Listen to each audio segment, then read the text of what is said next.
आपने इस खबर के थंबनेल को देख ही लिया होगा। जी हां, महाभूकंप से लाखों लोगों की जान जा सकती है और वैज्ञानिकों ने इसके लिए बाकायदा चेतावनी जारी कर दी है। इसमें कुछ छिपाने की बात नहीं है और यह कोई मनगढ़ंत बात नहीं है और उसकी जद में हमारा देश भी आने वाला है। और जब इसके बारे में वैज्ञानिकों ने चेतावनी जारी की तो साथ ही साथ यह भी बता दिया कि कहां कहां पे इसका असर दिखेगा और इसके दूरगामी प्रभाव क्या हो सकते हैं और कैसे लाखों लोगों की जान जा सकती है और करोड़ों लोग बेघर हो सकते हैं, क्योंकि यह भूकंप छोटा मोटा भूकंप नहीं होगा बल्कि यह होगा महाभूकंप। तो इसी के बारे में तमाम जानकारी आपको इस वीडियो में मिलने वाली है, तो इस वीडियो को आखिर तक जरूर देखिएगा।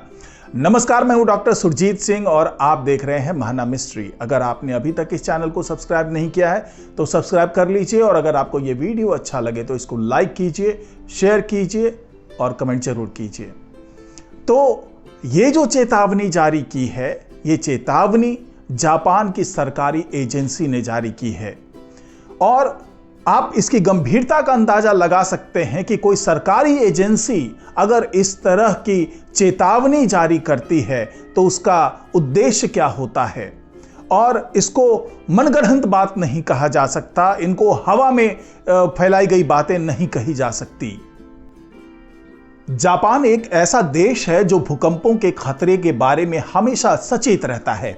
हाल ही में एक भयंकर चेतावनी यहां की जो सरकारी एजेंसी है उसने जारी की है।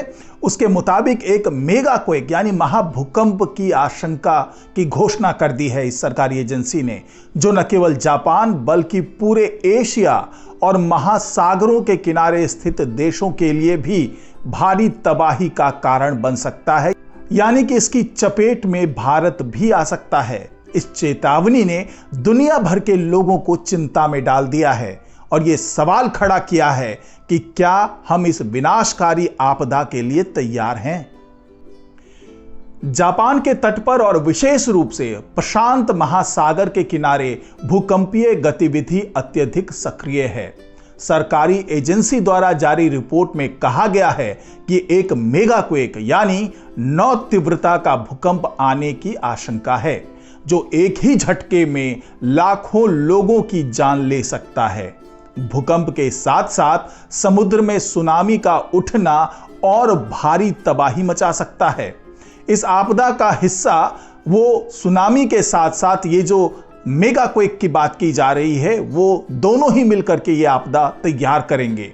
ये भूकंप जापान के दक्षिण पश्चिम में स्थित ट्रफ के पास आएगा, जहां फिलीपीन सागर प्लेट और यूरेशियन प्लेट आपस में टकराती है। यह ट्रफ जो लगभग 900 किलोमीटर तक फैला हुआ है, यह समुद्र के नीचे स्थित है और यहां पर टेक्टोनिक प्लेटों के भीतर बहुत ज्यादा तनाव जमा हो रहा है। विशेषज्ञों का मानना है कि लगभग हर 100 से 150 साल में इस क्षेत्र में यह महाभूकंप आता है। अगर इस बार भी ऐसा होता है तो जापान के तटवर्ती इलाकों में स्थित कई शहर समुद्र में डूब सकते हैं। 2011 में जापान में आए भूकंप की तरह जो 9 तीव्रता का था, इस बार भी सुनामी की संभावना है, जिससे भारी जनहानि और संपत्ति का नुकसान हो सकता है। जापान की रिपोर्ट के मुताबिक अगर 9 तीव्रता का भूकंप आता है तो करीब 13 लाख लोग बेघर हो सकते हैं।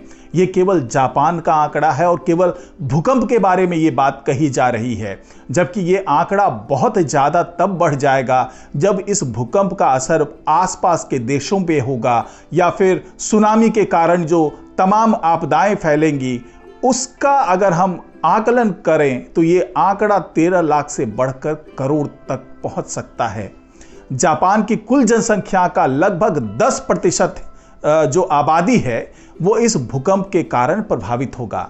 इसके अलावा अगर भूकंप सर्दियों में रात के समय आता है तो कई इमारतें गिर सकती है और सुनामी के कारण भारी जनहानि में और वृद्धि हो सकती है। अधिकारियों का कहना है कि इस भूकंप में करीब 3 लाख लोगों की तो तुरंत ही जान चली जाएगी। ये आंकड़ा केवल एक संभावित परिदृश्य को दर्शाता है, लेकिन वास्तविक स्थिति इससे भी भयावह हो सकती है।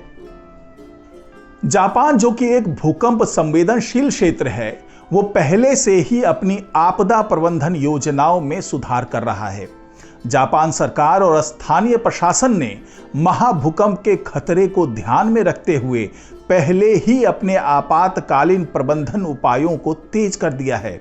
लेकिन अगर हम भारत की बात करते हैं, हम इंडिया की बात करते हैं, तो यहां पर इस तरह के महाभूकंप से निपटने के लिए फिलहाल उस स्तर की तैयारी नहीं है जिस स्तर की तैयारी जापान में की जा रही है।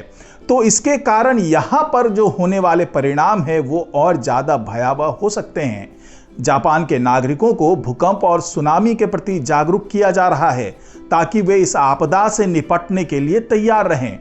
हालांकि ऐसे आपदाओं के लिए 100% सुरक्षा सुनिश्चित करना असंभव होता है। फिर भी जापान अपने नागरिकों की सुरक्षा के लिए सभी आवश्यक कदम उठा रहा है। यह चिंता का विषय है कि एक महाभूकंप आने से न केवल जापान बल्कि अन्य एशियाई देशों में भी भारी तबाही मच सकती है।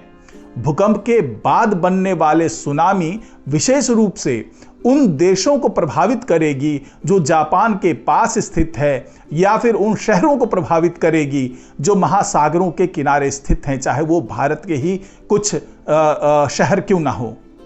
जैसे कि अगर हम सीधे सीधे ये बात करें कि ये किन किन देशों को सीधे सीधे तौर पर प्रभावित कर सकता है, ये जो महाभूकंप आएगा उससे कोरिया, फिलीपींस और यहां तक कि ऑस्ट्रेलिया और न्यूजीलैंड तक इसका असर हो सकता है।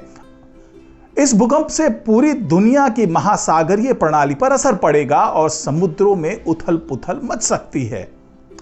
2011 में जापान में जो भूकंप आया था उसकी तीव्रता 9 थी और यह एक विनाशकारी सुनामी की वजह से हुआ था।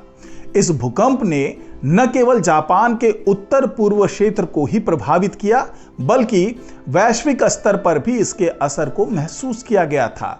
इसके परिणाम स्वरूप फुकुशिमा परमाणु संयंत्र में 3 रिएक्टरों के पिघलने की घटना घटी थी, जिसमें 15,000 से अधिक लोग मारे गए थे और लाखों लोग प्रभावित हुए थे।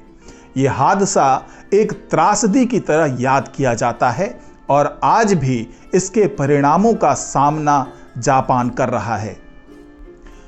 अब यहां पर यह सवाल अब हर किसी के मन में है कि क्या हम इस महाभूकंप के लिए तैयार हैं, और विशेषकर भारत के लोगों के मन में यह सवाल जरूर आता है कि क्या हम जापान की तरह तैयार हैं इस महाभूकंप का सामना करने के लिए, क्योंकि जापान में पहले ही भूकंप के लिए आपातकालीन प्रबंधन, भवन निर्माण और सुरक्षा उपायों को लेकर व्यापक कदम उठाए गए हैं। लेकिन भारत में इस तरह की चीजें नहीं देखने को मिलती है।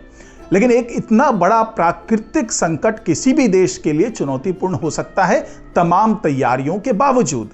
बेशक जापान भूकंप आपातकालीन प्रबंधन दुनिया में सबसे उत्कृष्ट है, लेकिन इस महाभूकंप के परिणामों से निपटना बेहद कठिन होगा। भूकंप और सुनामी जैसी आपदाओं से निपटने के लिए अंतर्राष्ट्रीय सहयोग बेहद जरूरी होगा, जबकि जापान पहले से ही तैयारियों में जुटा हुआ है। अन्य देशों को भी इस आपदा से बचने और इसके प्रभावों को कम करने के लिए समन्वय और सहयोग करना होगा। वैज्ञानिकों के अनुसार ऐसी आपदाओं के लिए जागरूकता और शिक्षा के माध्यम से ही हम अपनी सुरक्षा बढ़ा सकते हैं। जापान की सरकारी एजेंसी द्वारा जारी की गई ये जो मेगाक्वेक की चेतावनी है, इसने न केवल जापान के लिए बल्कि पूरे विश्व के लिए एक चेतावनी दे दी है कि हमें प्राकृतिक आपदाओं के लिए अधिक से अधिक तैयार रहने की आवश्यकता है। इस महाभूकंप की आशंका से बचाव की तैयारियां अब और भी महत्वपूर्ण हो गई है। हमें यह समझने की आवश्यकता है कि इन आपदाओं का प्रभाव केवल एक देश तक सीमित नहीं रहेगा, बल्कि इसका असर वैश्विक स्तर पर भी होगा। इसलिए जापान और अन्य देशों को एकजुट होकर इस खतरे से निपटने की दिशा में काम करना होगा। जी हां, अगर इस महाभूकंप से निपटना है, इसके जो प्रभाव है उसको कम करना है, तो हमें हर स्तर पर व्यापक तरीके से आपदा प्रबंधन करने की जरूरत होगी। क्योंकि अगर जापान जैसे देश में 3 लाख से ज्यादा लोगों के मरने की ये आशंका जताई जा रही है, जबकि वहां पर तमाम तरह के उपाय किए गए हैं और लोगों को जागरूक किया जा रहा है। तो सोचिए हमारे भारत में उस स्थिति में क्या होगा। और अगर हम सुनामी की बात करें तो उससे ये आपदा कई और भयंकर त्रासदी का रूप ले सकता है। तो जरूरत है हमें इसके लिए तैयार होने की, और साथ ही सरकार को भी चाहिए होगा कि जिस तरह से जापान की सरकार अभी से इस तैयारियों में जुट गई है, क्योंकि सरकारी एजेंसी ने चेतावनी दे दी है इस मेगा क्वेक की, उसी तरीके से हर देश को जो इसके आसपास स्थित है या इसके जद में आ सकता है, उसे पहले से ही तैयार रहना होगा। तो आज की रिपोर्ट में फिलहाल इतना ही। नमस्कार।